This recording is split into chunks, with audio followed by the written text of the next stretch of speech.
नमस्कार दोस्तों, ये है वायरल फैक्ट। अब सिचुएशन ये है कि हर पाकिस्तानी को पता है कि अगर भारत के साथ रिलेशन अच्छे हो गए तो सिचुएशन ऐसी हो सकती है कि मतलब जो इन्फ्लेशन बहुत बढ़ चुका है, महंगाई बहुत बढ़ चुकी है, रोजगार भी। हालांकि जब भारत के साथ पाकिस्तान बिजनेस करता है तब भारत उनको ज्यादा एक्सपोर्ट करता है और वहां से इंपोर्ट कम होता है। मैंने पिछले दिनों ही रिपोर्ट देखी थी कि जो हमारा 2015 का ट्रेड था, मतलब उस वक्त चल रहा था। पिछले 1-2 साल से इमरान खान ने यहाँ पर ये सारी सिचुएशन क्रिएट की है। लेकिन जब 2015 का डेटा मेरे पास है तो उसमें तकरीबन 3 बिलियन का बिजनेस हुआ था इंडिया और पाकिस्तान का। उसमें से तकरीबन 2.5 बिलियन, 3 बिलियन का हुआ था, इसमें से तकरीबन 2.5 बिलियन जो है वो इंडिया ने एक्सपोर्ट किया था। और जबकि इंपोर्ट पाकिस्तान से तकरीबन 400 से 500 मिलियन डॉलर का किया था। मतलब कि अगर इंडिया और पाकिस्तान ट्रेड करते हैं तो अच्छा खासा बिजनेस होता है, 3-4 बिलियन का बिजनेस होता है, वो बढ़ भी सकता है। और मैंने ये भी रिपोर्ट पढ़ी थी कि हाल ही के दिनों में पाकिस्तान के अंदर जो वो लोग गंदम कहते हैं, जिसको भारत के अंदर गेहूं कहते हैं, उसकी भी अच्छी खासी शॉर्टेज है। तो अगर इंडिया के साथ वो कर लेते हैं तो उसका भी, इंडिया का भी जो एग्रीकल्चर एक्सपोर्ट है वो भी अच्छा खासा बढ़ जाएगा। अब देखना ये है कि अब कब शुरू होता है। पाकिस्तान के अंदर पीएम तो बदल गया है, लेकिन ये सारे स्टेप कब लिए जाते हैं देखने वाली बातों की। इसी के साथ ये वीडियो शुरू करते हैं और आपसे रिक्वेस्ट है कि अगर आपने हमें सब्सक्राइब अब तक नहीं किया तो जरूर कर दे। वीडियो शुरू करते हैं। भारत के साथ हालात ठीक हो जाएं तो बस सब कुछ ठीक हो जाएगा। 1 महीने के अंदर अंदर जनाब मोदी भी यहाँ पर आ जाएगा और ब्लैक चैनल पे सब कुछ चल रहा है। मैं आपको बता रहा हूँ, ये बहुत ज़रूरी है। लड़कर क्या फ़ायदा, हमेशा कोई दुश्मनी नहीं रहती कि उनको हम सुलह कर लेंगे तो यहाँ दूध और शहद की नहरें बह जाएंगी। किस कीमत पर करेंगे ये सारी चीज़ें? एक रोज कबल भारतीय आर्मी चीफ ने कहा था कि पाकिस्तान से जंगबंदी इसलिए जारी है क्योंकि भारत ने ताकतवर पोजीशन से बातचीत की थी। एक तरफ हालिया वाक़यात बता रहे हैं पाकिस्तान में दहशतगर्दी फिर सर उठा रही है और बहुत बड़े बड़े हमले हो रहे हैं। भारतीय आर्मी चीफ एक बयान दे देते हैं कि जी हमने LOC पर, लाइन ऑफ कंट्रोल पर जो सीज फायर है वो ताकत की बुनियाद पर कायम किया है। नहीं, इतने हम ताकतवर हैं कि हमने पाकिस्तान को दबा कर या पता नहीं किस तरह हमने उसको कहा कि जी ये अब यहाँ पर सीज फायर होना चाहिए। बात ये है कि आप हिंदुस्तान, हम जानते हैं कि आप हमसे बड़ा मुल्क हैं, आपका बजट हमसे दफाई बहुत ज़्यादा है, लेकिन एक बात ये जहन नशीन रहे कि हमारी मुसल्लह अफवाज ने कभी अपनी सालमियत पर कभी इन्होंने समझौता नहीं किया। हमारे नौजवान जान हथेली पर रख कर अपने मुल्क के चप्पे चप्पे का दिफा करते रहे हैं और करते रहेंगे और कर रहे हैं। और ये बातें, इस तरह की बातें, ये एक ऐसी गिदड़ भभकी है या ऐसी एक भड़क है, दीवाने की भड़क जिसको हम कह सकते हैं। क्या पूरी दुनिया को नहीं पता कि पाकिस्तान पुरअमन मुल्क है? पाकिस्तान इनसे ताल्लुकात अच्छे रखना चाहता है। पाकिस्तान ने जो सीज़ फायर किया उसकी वजूहात सिविल आबादी को निशाना बनाना था। यहाँ सिविल आबादी को निशाना कौन बना रहा था? इंडिया हमारी सिविल आबादी को रोज़ाना निशाना बना रहा था। हमने तो उन मासूमों के लिए सीज़ फायर किया है। अगर जंग लड़नी है, अगर कोई इस तरह के मामलात करने हैं तो पाकिस्तान के अवाम, पाकिस्तान का बच्चा बच्चा तैयार है इंडिया से जंग के लिए। हमने तो स्कूल से ले के आज तक कुछ और हमारे पढ़ा ही नहीं, कोई देखा ही नहीं। हमें सिवाय भारत की दुश्मनी के और कुछ नज़र ही नहीं आता कि हम जब भी देखते हैं, जिस तरफ भी देखते हैं, तो हमें भारत हमारे ख़िलाफ़ चाले चलता हुआ नज़र आता है। तो बचपन से लेके जब होश में संभालता है और आगे अपनी ज़िंदगी बनाता है, हर शहरी को पता है कि भारत हमारे साथ क्या सलूक करता रहा है, दुनिया में भी और पाकिस्तान की सरहदों पर भी। लेकिन अल्हम्दुलिल्लाह पाकिस्तान अपनी सरहदों का दिफा मुकम्मल तौर पे मजबूती के साथ करता आ रहा है और आइंदा भी करता रहेगा। अगर किसी को कोई ज़ौम है, कोई ऐसी कोई चीज़ जिस तरह की भड़के मारी जा रही हैं, तो वो देख सकता है। अक़वाम मुत्तहिदा की रिपोर्टें सामने रखी, हमने पहल कभी नहीं की, हमने कभी सीज़ फायर की खिलाफ वर्जी नहीं की। जितनी सीज़ फायर की खिलाफ वर्जियाँ की गई हैं भारत की जानब से की गई हैं, ऐसे ही हम तो उसका जवाब दे देते थे।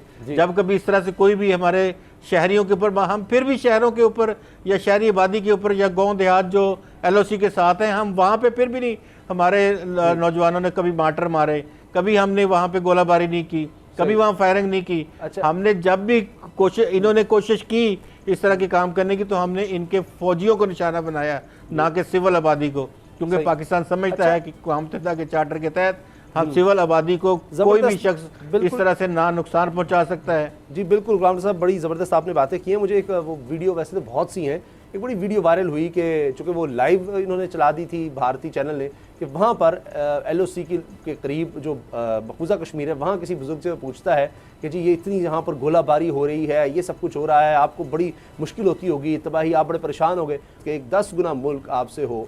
और उसने ये कहा, और स्टेट पॉलिसी है कि हमने पाकिस्तान को ख़त्म करना है, भारत की स्टेट पॉलिसी है, इसके ऊपर कब्जा करना है, इसको ख़त्म करना है, पहले दिन से ही हमें बर्दाश्त नहीं है। उसके ख़िलाफ़ हम पिछले 74 साल से अपना दिफा कर रहे हैं और बड़ी कामयाबी से अल्हम्दुलिल्लाह कर रहे हैं।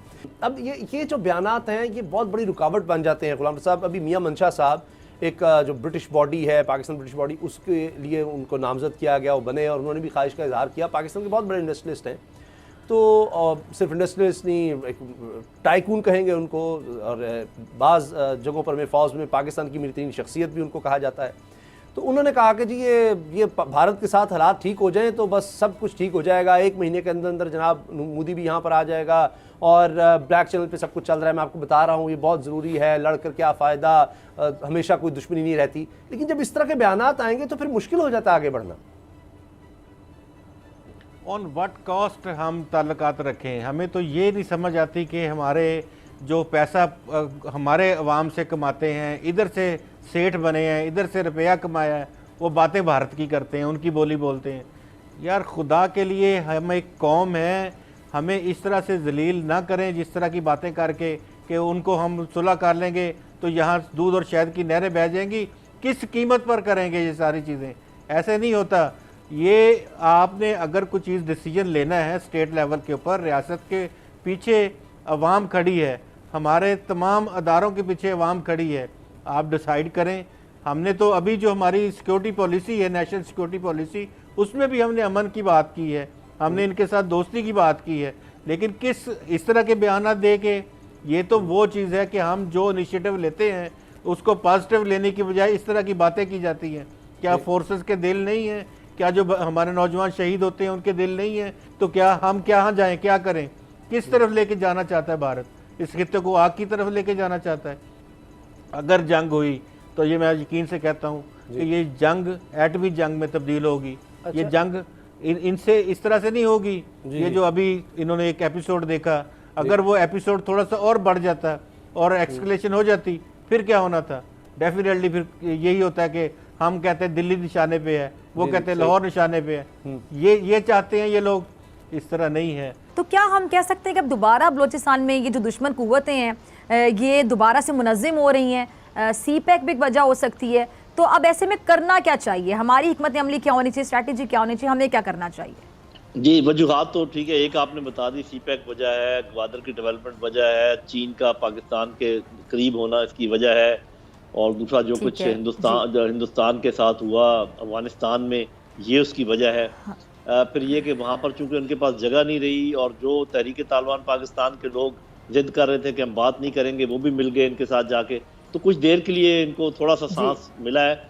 ये बहुत बड़ी खुला इलाका है बलूचिस्तान का, वहाँ पर ये छुप सकते हैं, समुंदर के रास्ते इनको लॉजिस्टिक फ्राहम हो सकती हैं, तो ये एक शख्सन है। लेकिन जैसे मेरे ख्याल इंटीरियर मिनिस्टर ने कहा है कि ये कोई बहुत बड़ा गिरोह नहीं है। ठीक है, इन्होंने बहुत हाई प्रोफाइल हमले किए हैं, ये मानना पड़ेगा, और बड़ी अच्छी प्लानिंग के साथ किए हैं।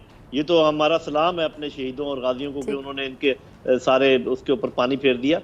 तो मेरा ख्याल है कि ये ज़्यादा देर चलेंगे नहीं। ये देखिए, बात ये है कि जब जैसे हर इंसान की ज़िंदगी में एक जद्दोजहद होती है, तो कौमों की ज़िंदगी में भी जद्दोजहद होती है। जब आप अपने आप को मनवाना चाहते हैं, आपने देखा है कि आप कैसी जगह पर, मोहल्ले वकू आपका कैसा है, आप चीन के नज़दीक जाना चाह रहे हैं, आप CPEC डेवलप करना चाह रहे हैं, ग्वादर डेवलप करना चाह रहे हैं, तो साफ ज़ाहिर है कि जो मुखालफत होगी उसको बर्दाश्त तो करना पड़ेगा, उसके साथ लड़ना भी पड़ेगा।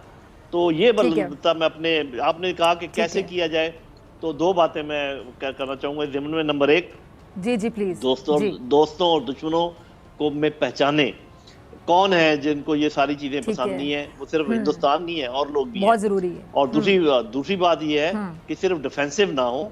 जब आपको पता चल जाए कि हमारे साथ जो कुछ हो रहा है, तो पूरा हक इस्तेमाल करें वही दुश्मन के साथ करने का। बस ये 2 चीजें आप करें, इंशाल्लाह सब ठीक हो जाएगा। ठीक है। अच्छा जानिब साहब, वज़ीर दाखिला शेख रशीद साहब ने दावा किया है कि जी हुकूमत ने एक बार फिर से वफ़द भेजा था, लेकिन कलअदम TTP से मुज़ाकरात कामयाब नहीं हुए हैं और वो कह रहे हैं जी अब जंग ही होगी। तो आपका तजर्बा क्या कहता है कि मुज़ाकरात के साथ साथ ऑपरेशन भी जारी रखा जाए या सिर्फ ऑपरेशन ही एक वाहिद हल है इन दहशतगर्दों से निमटने का? देखिए जी, बहुत अच्छा हुआ कि हुज्जत पूरी होगी। मुज़ाकरात चूँकि अफ़गान तालिबान चाहते थे, इसलिए पाकिस्तान ने किए और अपनी कंडीशंस पर कायम रहे, और वो कंडीशन सबको मालूम है कि कॉन्स्टिट्यूशन हमारी माने, हथियार रखें, और जो घिनौने जराइम में मुलव्वस लोग हैं उन पर हम मुकदमे चलाएंगे। बड़े मेरा ख्याल है कि मुनासिब कंडीशंस हैं पाकिस्तान की। अगर वो नहीं मानते तो ना माने, और वो जिस कमज़ोरी की हालत में है वो या तो वो मिल जाएंगे जाके दाइश के साथ, ये BLA वगैरह के साथ, या मारे जाएंगे या हथियार सही। फेंकेंगे, और तो उनके पास कोई रास्ता है नहीं। तो अगर लड़ना चाहते हो तो लड़ के देख लें, पहले भी उन्होंने लड़ के देख लिया है, दोबारा आए, देखते हैं कि वो कितने वो 30 मार खान है। तो मेरा अपना ख्याल ये है कि ये वैसे ही बढ़ के आप देखिएगा, विद इन वीक्स वो दोबारा आपसे बात करेंगे और उनको आपकी कंडीशन मानेंगे वो। ठीक है, यानी ये अभी जो बात नहीं की जा रही, अभी ये जो बातें वो नहीं मान रहे, तो आपको क्या लगता है कि ये वो भी अपना एक वज़न रखना चाह रहे हैं, अपना कोई भरम रखना चाह रहे हैं और दोबारा से कुछ दिनों तक वो बातचीत की तरफ आ जाएंगे? जी, इसकी वजह ये है कि जो अभी तक उनमें थोड़ा सा दम कम है, वो जी। इसलिए है कि गो के वहाँ पर अफगान तालिबान को कह रहे हैं लगातार कि हम आपको यहाँ जगह नहीं देंगे, लेकिन अफगान तालिबान अभी आपको पता है खुद पॉलिटिकली अनस्टेबल हैं, इकोनॉमिकली अनस्टेबल हैं, एडमिनिस्ट्रेटिवली अनस्टेबल हैं। तो जो ही वो स्टेबलाइज होंगे, वो जो उन्होंने वादा किया उसको पूरा करेंगे, वहाँ उनको जगह नहीं मिलेगी। इधर हमारे साथ लड़ाई करेंगे तो मारे जाएंगे, तो मर्जी उनकी।